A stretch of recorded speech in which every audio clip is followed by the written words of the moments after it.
Good morning students, myself Badi Alekhya, Assistant Professor, Department of Artificial Intelligence and Machine Learning, RMD Engineering College. Today we are going to discuss the topic predicate logic. Before going to entering into the concept of predicate logic, in artificial intelligence there are two ways of representing the knowledge. First way is proportional logic and second way is predicate logic. We already discussed in the previous classes. So proportional logic is nothing but a Boolean logic. If you are giving one statement to the expert system, the expert system has to able to classify whether the given statement is a true statement or false statement. It's a decision or conclusion is made as either true or false. That type of logic we are called it as proportional logic. So the second way of representing the knowledge in artificial intelligence is predicate logic. Is just extension of proportional logic. So the flaws present under the proportional logic should be overcome and implemented in predicate logic. So the other name for predicate logic we call it as first order logic. Like proportional logic we have another name. The another name for proportional logic is Boolean logic. Like in the same way, predicate logic also having another name. The name of the predicate logic we also call it as first order logic. So it's in this logic we are giving a detailed information about the objects in a very easy manner, and also we can able to express the relationship between those objects, which is not possible under proportional logic. Proportional logic is just decided that whether the given statements belongs to true statement or false statements. On extension of sentences, if you want to give more information regarding an object and the relationship between an object, first order logic is the logic which helpful to formulates the knowledge under artificial intelligence. So what's the need of predicate logic? Why we are coming from proportional logics to predicate logic? So the proportional logic has a limited expressive power when compared to predicate logic. That's why we are shifted from proportional logic to predicate logic. So if you observe here the example, some humans are intelligent or Sachin likes cricket. Here some humans are intelligent. So here we are representing only some part of humans are intelligence. This type of statements will not be implemented by proportional logic. Why? What reason means there that statement in proportional logic, the statement will be deciding that whether it is a true statement or false statement. It does not representing some, all. This type of statements are not expressing under proportional logic. That's for that purpose only we are shifted from proportional logics to the predicate logic.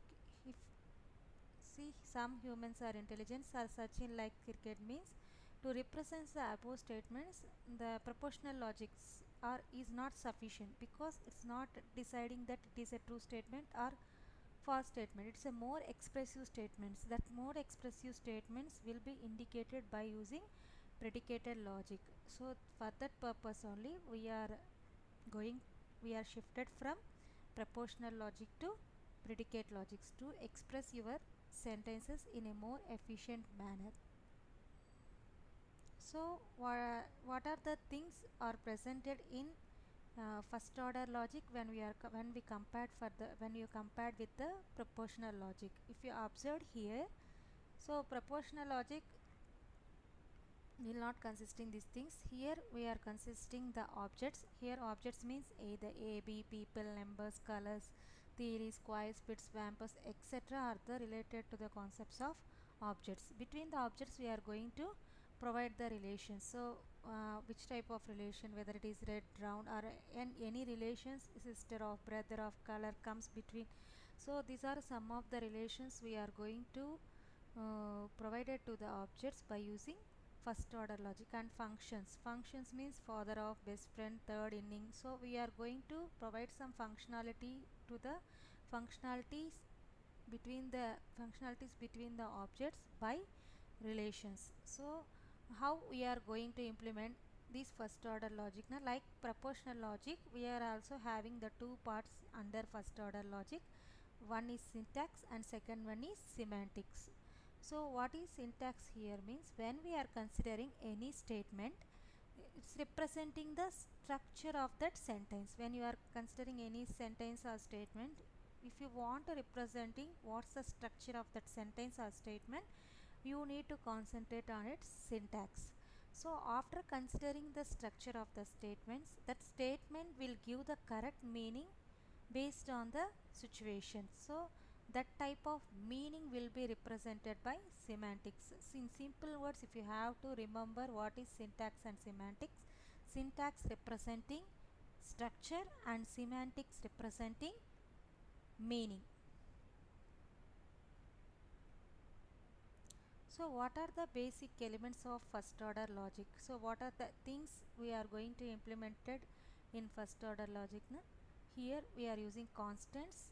Constants are example. We can give any variable name, number, name, city name, animal name, etc. These are all some of the constant values. If you are going to assign for an variable, this is possible by using first order logics. Variables we can use, predicates we can use, that functions we can use, connectivity. So to implement more than one statements, already we discussed in the proportional logic, we have two types of sentences. To implement more than one sentences, we need connectivities. What are the connectivities here?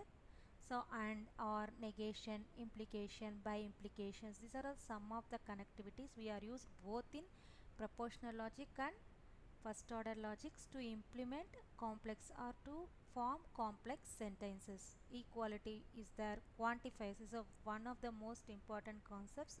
So in next section we will briefly discuss that what are quantifiers in a separate sessions. So we have two types of quantifiers, universal quantifiers and existential quantifiers. These are some of the basic elements of first order logic to frame the to express the statements or sentences in a meaningful manner.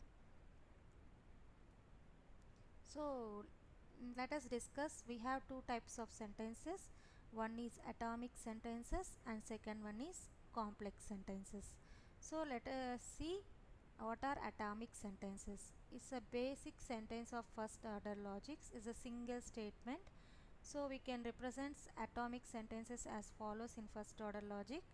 So predicate followed by how many number of terms you are going to embedded in that particular parenthesis, we can embed in it. Let us take one example and understand how atomic sentences will be implemented under first order logic. For example, Raju and Ram are brothers. Raju and Ram are brothers. This is the sentence. It's not when we are going to observe this sentence between both are brothers. Here what is predicate and what is terms here means Raju and Rams are terms. Brother I consider it as predicate.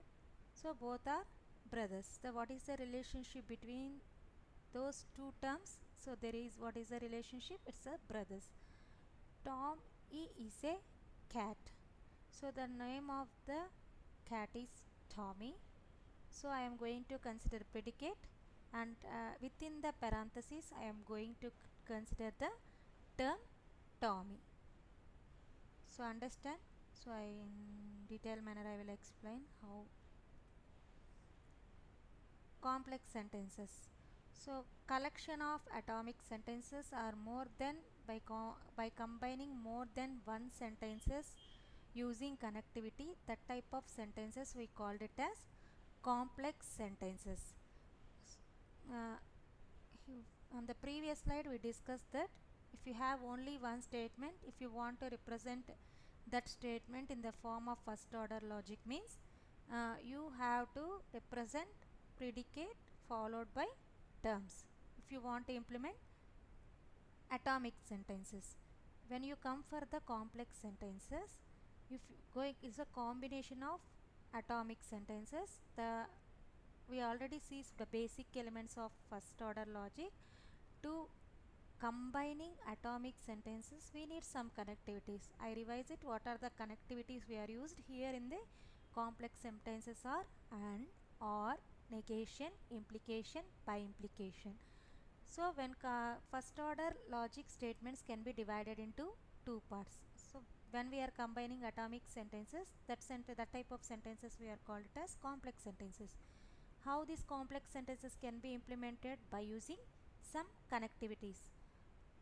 That thing we are going to divide it into two parts. One is subject and second one is predicate. Here subject is the main part of the statement.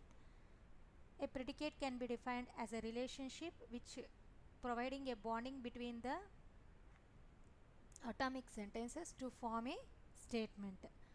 Now let us see with some example, then you can understand what is subject and predicate present in the given statement. Consider this statement: x is an integer. It consisting of two parts. The first part is the subject of the statement. When you are going to implement complex sentences, you have to identify what is subject and what is predicate. Here the subject is x, is an integer is the predicate. When you are going to represent integer of x, if you are observing that previous statement, Tommy is a cat, cat of Tommy, predicate followed by terms, same syntax. Here the predicate is integer and inside the parenthesis you are going to consider the subject. If you want to include more than one subject, means we can use the connectivities to form more than one sentence.